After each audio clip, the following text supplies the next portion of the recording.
So here we are. I usually make my own pizzas, but sometimes it just doesn't all come together, not enough time, whatever. So we get the Sal's Pizza. This is for Hannaford Brothers. It's like $12. The total weight is 26 ounces. It's thin and crispy. You can see, as all pizzas that you buy, generally they're quite anemic in the cheese department. So we're going to add cheese to it. And one half, we're going to make pepperoni as well.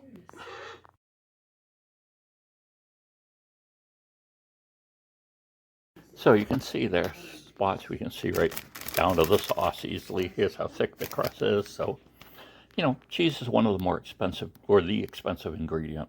They're not doing meat or anything, so cheese is the most expensive things. So they scrimp on it.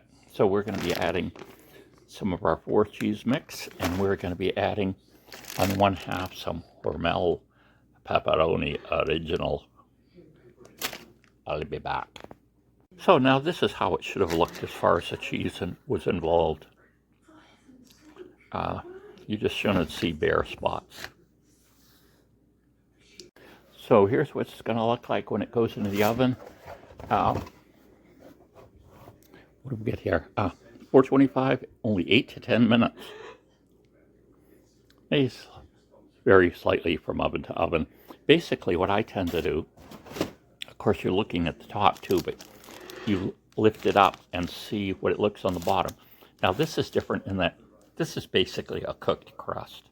That's why it's taking so little. It's not a raw crust. It's been cooked to some degree already. So that's why it's going to take such a short time to do. So here we have the finished results. You can see half pepperoni, half not. This took, instead of 8 minutes, to 12. Well, I did about 13 minutes, I believe. So here we go. Let's look underneath. That's what it looks like underneath. Let's try a bite and see what we think. So, you know, it isn't really crispy, but I had the parchment paper in between the pan. I think if I had just done on the pan, or certainly on the rack in the oven, it would have come out a lot crispy. But let's try it. You can see we got plenty of cheese now.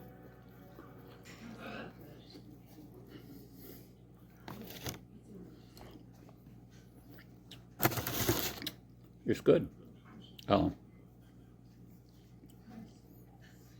as good as pizzas I make. As good as other store pizzas, I guess. If you like the thinner crust and you want it crispy, I would suggest you don't do the parchment paper.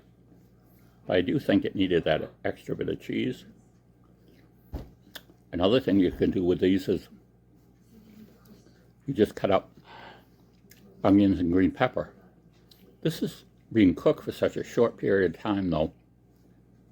You might want to cook those a little first in a pan. The onions start getting a little transparent. Then you can put it on the pizza, then cook it. Because like I say, this was only in the oven for 15 minutes. We get a thumbs up for store pizza. A little on the expensive side, but okay.